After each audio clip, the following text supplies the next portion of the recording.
Cricket की दुनिया के सबसे बड़े सुपरस्टार विराट कोहली जब बिजनेस की दुनिया में क्लीन बोल्ड हो गए तो सभी के जहन में यह सवाल आया कि भैया क्या सिर्फ नाम से बिजनेस चलता है या फिर स्टारडम भी एक दिन दिवालियापन का शिकार हो सकता है।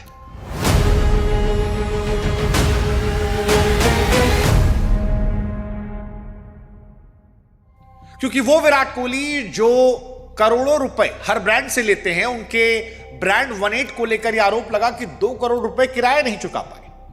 अब क्रिकेट की पिच पर Virat Kohli super duper hit है, लेकिन बेंगलुरु के उनके 18 रेस्टोरेंट में उनकी इनिंग लड़खड़ाई या कहे क्लीन बोल्ड हो गई तो सभी के जहन में सवाल चल रहा था कि ऐसा क्या हो गया कि विराट की जर्सी पर 18 जो सुपर हिट है वो रेस्टोरेंट की दुनिया में आकर फ्लॉप हो गया। क्योंकि इस रेस्टोरेंट में भी कभी एंट्री मिलना मुश्किल था या कहें कि कभी एंट्री अपने आप में एक स्टेटस थी, लेकिन आज कोर्ट के ताले लगे हैं। क्या यह सिर्फ एक फेल बिजनेस है या फिर उस सोच की हार है जहां बड़ा नाम देखकर हम भरोसा कर लेते हैं और काम के मामले में सब झंडू बाम कर देते हैं। क्योंकि विराट के रेस्टोरेंट को लेकर आरोप लगा कि वहां भीड़ कम हो गई थी, नियम टूट रहे थे, खर्चा बढ़ रहा था और फिर विराट ने भी अपने आप को पीछे कर लिया। कोर्ट ने यहां पर ताला लगा दिया। लेकिन अब सवाल यही है कि वो विराट जो क्रिकेट की पिच पर अकेले मैच जिता लेते हैं, क्या यहां रेस्टोरेंट पर भी उन्हीं पर जिम्मेदारी थी? आज की कहानी सिर्फ एक रेस्टोरेंट के बंद होने की नहीं है, बल्कि उस भ्रम के टूटने की भी है जिसे हम ब्रांड वैल्यू कहते हैं और जिसके पीछे छिपी सच्चाई को हम अक्सर देखना नहीं चाहते। नमस्कार, मैं हूं शुभांकर और आज की कहानी है विराट कोहली के धंधे को लेकर। क्योंकि विराट कोहली का 18 रेस्टोरेंट फिलहाल बेंगलुरु में बंद हो गया है। कोर्ट ने ताला लगवा दिया है। विराट कोहली ने कहा है कि मेरा अब इस रेस्टोरेंट से कोई लेना देना नहीं है। अब यहां पर सवाल उठता है कि यार धंधा किससे चलता है, नाम से काम से? क्योंकि दुनिया बताती है कि अगर आपके पास एक बड़ा चेहरा है तो मिट्टी को भी आप सोना बना सकते हैं। लेकिन बेंगलुरु के कस्तूरबा रोड पर बना 18 रेस्टोरेंट इस झूठ की धज्जियां उड़ाता है। साल 2026 के आईपीएल में विराट कोहली रनों का अंबार लगा रहे हैं। उनके नाम के साथ तगड़ी ब्रांड वैल्यू जुड़ी है, लेकिन वही ब्रांड वैल्यू 2 करोड़ का रेंट नहीं निकाल पाती। लॉजिक बड़ा सीधा है। लोग पहली बार विराट कोहली के नाम पर गए, लेकिन फिर सर्विस और क्वालिटी शायद नहीं मिली, इस वजह से वो दूसरी बार नहीं गए।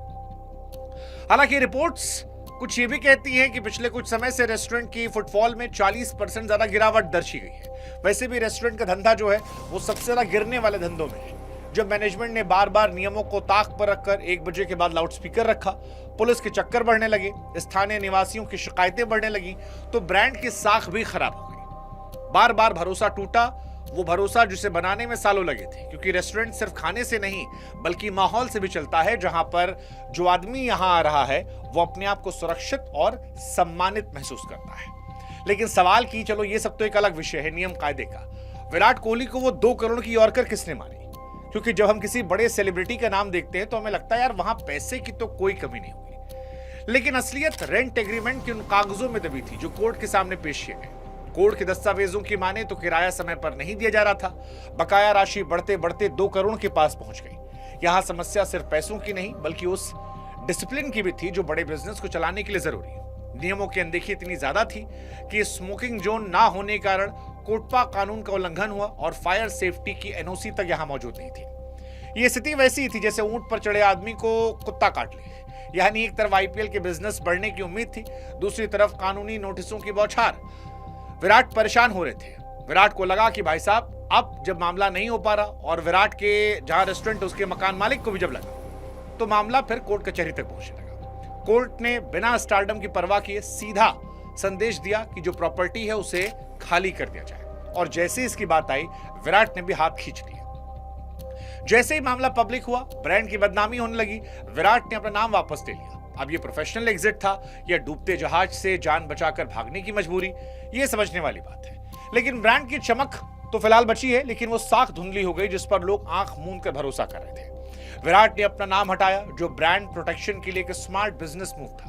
लेकिन ये भी दिखाता है कि शुरू में पार्टनर और ऑपरेटिंग टीम को चुनते वक्त कितनी लापरवाही बरती गई थी। अब सवाल कि क्या विराट सिर्फ एक चेहरा थे या उनके पास जो ये बर्बादी हुई, जो कोर्ट कचहरी तक मामला गया, उसको रोकने की ताकत थी?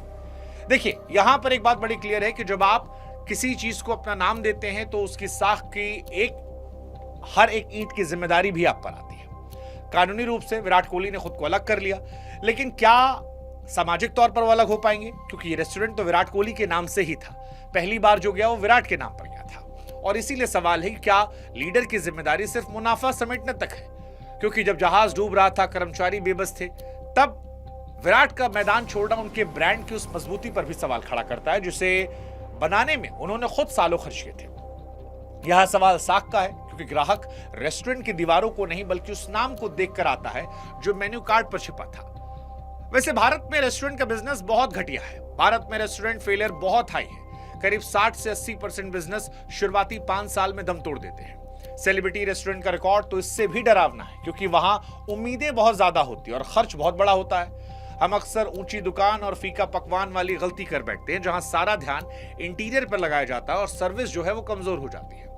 MS धोनी जैसे कुछ सितारों ने जहां इस पिच पर टिकने में सफलता पाई तो वहीं ज्यादातर बड़े नाम ऐसे हैं जो शुरुआत में ही ढेर हो गए। विराट के केस पे भी यही हुआ। मैदान पर विराट सुपरहिट है लेकिन यहां पर वो सुपरहिट नहीं है क्योंकि मैदान पर हर बॉल पर वो खुद नजर रखते हैं, इसलिए वहां वो सुपरहिट है। लेकिन रेस्टोरेंट बिजनेस में थर्ड पार्टी को दिया था, कोई और मैनेजमेंट सिस्टम था और उसने विराट की जैसी एक्यूरेसी, विराट के साथ डिसिप्लिन नहीं दिखाया।